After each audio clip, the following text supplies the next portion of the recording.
Hello, welcome to geometry. Today we are going to do section 6.6, which is identifying special parallelograms. In order to do section 6.6, you need to be well versed in section 6.4 and 6.5.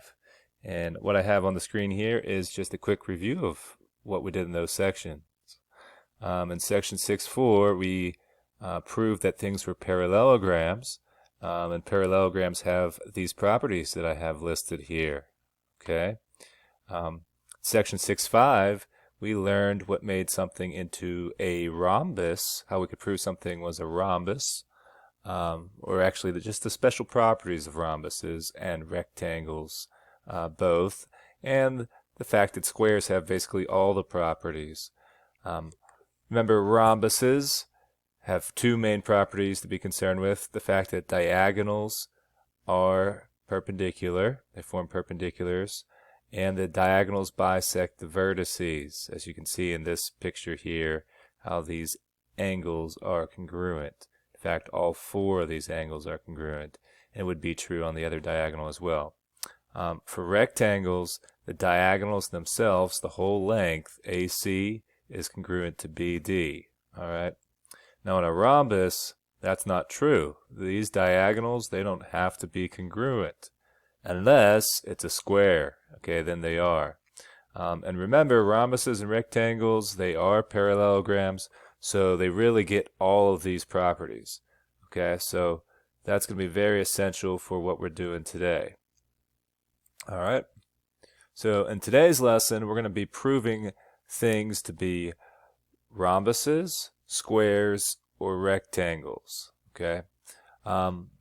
So first, these two properties, these two theorems here, have to deal with proving a parallelogram is a rhombus. Okay. So if you have your theorem sheets, you should have these on here. Sorry if you don't, but I'm going to be posting these notes onto Classroom, and they would be a very handy thing to look at.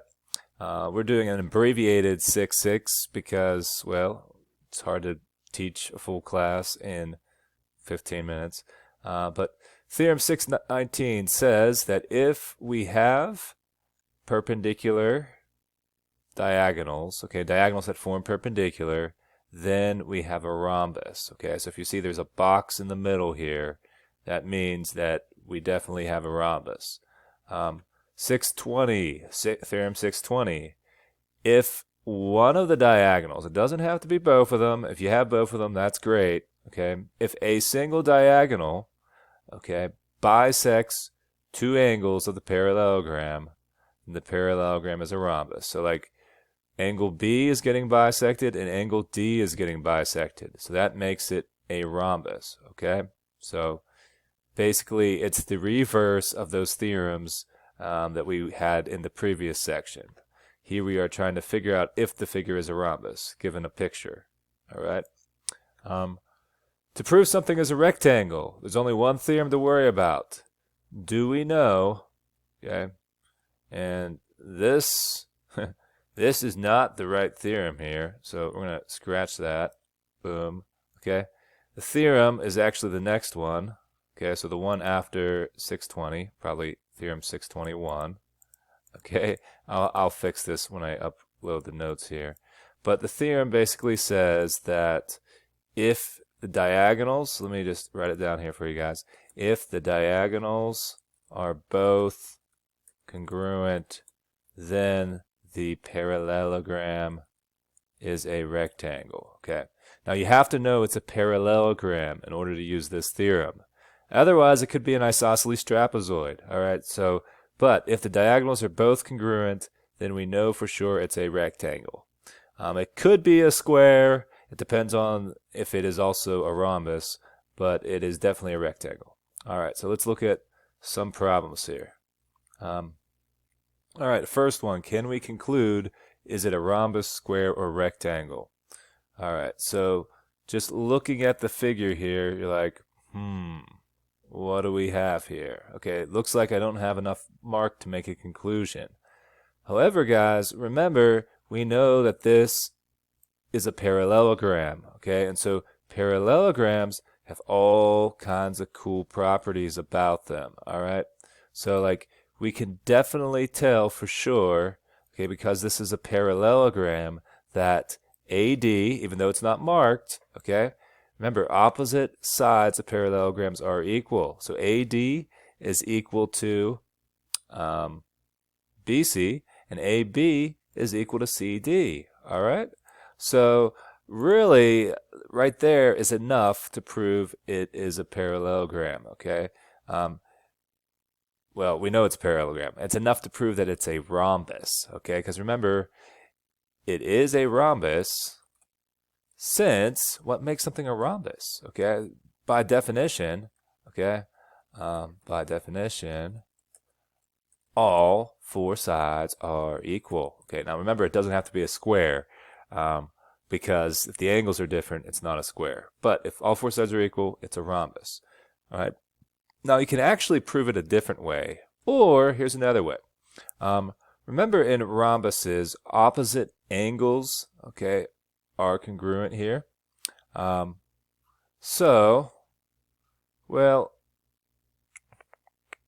this might be another way you could do it. It might not be the best way to do it, but you could prove that these two triangles, okay, are equal. Triangle ABD is congruent to triangle CBD. Reason being, okay, look, I just marked, you got a shared side there, so it would be side, angle, side. So by side, angle, side, you know these triangles are congruent. And then by CP, you know the angles are congruent, okay? All parts are congruent. And then you could use the previous theorem, okay? Use theorem, let me go back and show you which one I'm talking about here. You could use theorem 620, okay? Theorem 620 here, because since we know the triangles are congruent, boom, you could say that these two angles, well, look, they will be bisected. So theorem 620 would apply then. And if you have a diagonal that bisects some angles, then, yep, say like here, this would be true right here, okay? This would be congruent to this, okay? Because of theorem 620. All right, in fact, we would also know that this angle D, or actually B, is equal to this angle D, all right, because opposite angles in parallelograms are congruent. So really, you're sure it is bisected. So you could use theorem 620. All right, so that's just a different way to do it. So sometimes multiple ways to skin a cat, so to say, you know, meow. All right, so next problem here. Can we conclude if this parallelogram is a rhombus, square, or rectangle? All right, so first, let's go back to the last problem for 1 second. Let me say why we can't conclude that this is a square. Okay, we can't conclude that this is a square because we do not know if it's a rectangle. Okay, we don't know if, and to be a rectangle, you have one theorem, and that is this right here. If the diagonals are both congruent, then the parallelogram is a rectangle. And here you don't even know anything about the diagonal that would run from A to C, so you can't prove it's a rectangle, all right? In this particular one, though, look at the diagonals, all right? You see that they are marked the same, all right? Therefore, the diagonals are congruent, and I hope you're following my logic here, okay?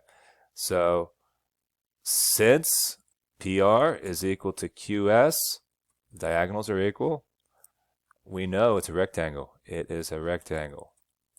Now, is it a square? Is it a rhombus? Okay. Since, notice this little box. Ooh, box. Okay. This box here, this is a right angle box. Because of this, okay, which is theorem, since, you know, diagonals form perpendiculars, okay, this is how you would explain it, by the way. So this is the stuff that I'm looking for on your test. If you don't do this stuff, then Mr. Yakko isn't happy. All right, so, use sentences, speak English for crying out loud. All right, since diagonals form perpendiculars, we have a rhombus. All right, bam.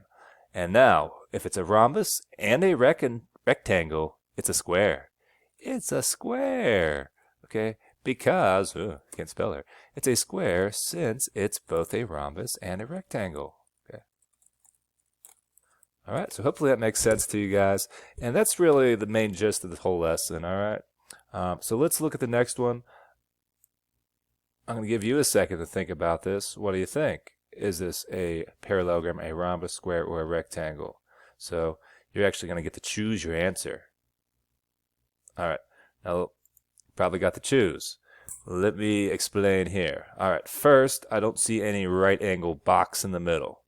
So, and I also don't see these angles, being bisected. So you can't prove that it's a rhombus. And if you can't prove it's a rhombus, then you can't prove it's a square. So it's not a rhombus, it's not a square.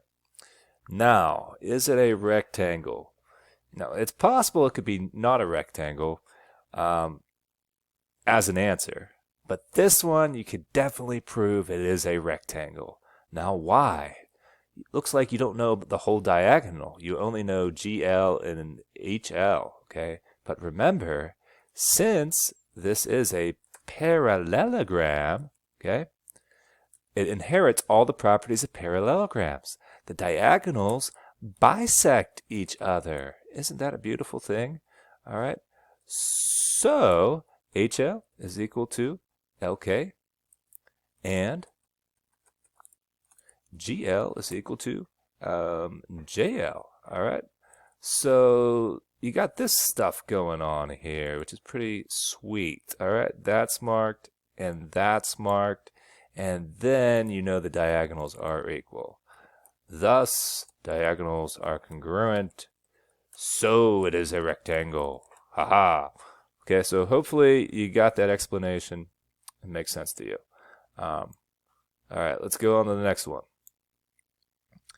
Ooh, another one you can try. I'll give you a second to contemplate what this is. Okay, hope you got it here. Well, in this particular one, you do not know if the diagonals are equal. You have no markings on the diagonals. Okay, so this we know is congruent to this. Okay, we know that TX is the same thing as XV. And because it's a parallelogram, you know this. Okay, UX is equal to XW. And I'm going to try making that line again. I don't know why it's not taking it. There we go. You know this. Okay, but that doesn't mean, and there we go again. Okay, that doesn't mean that the diagonals are equal. And a blind man, well, you need to be able to see, but you could tell here that this diagonal looks a lot longer than this diagonal. All right, so that's not, those diagonals aren't equal. It's not a rectangle. However, angle U is equal to angle W since this is a parallelogram. All right. And since U and W are equal, well, guess what? You could also prove multiple ways, okay, since U and W are equal. Well, if this little part here is the same thing as this little part, like this half of the angle is equal to this half of the angle, well, this remainder of the angle must be equal to this other half or remainder of the angle, okay? You could also prove, because this is a parallelogram, that, well, you have opposite sides being parallel, and then alternate interior angles are equal. So you know that this angle has to be equal there. And therefore, by that one theorem, okay, since diagonals are bisected, okay, we know, since, well, it only has to be one, since a diagonal is bisected, okay, I'm going to use the actual language of the theorem there. Since a diagonal is bisected, it's a parallelogram. Isn't that neat? Okay, and that is theorem 620. Okay, I'm going to pause the video now because you'll see part 2 in a second.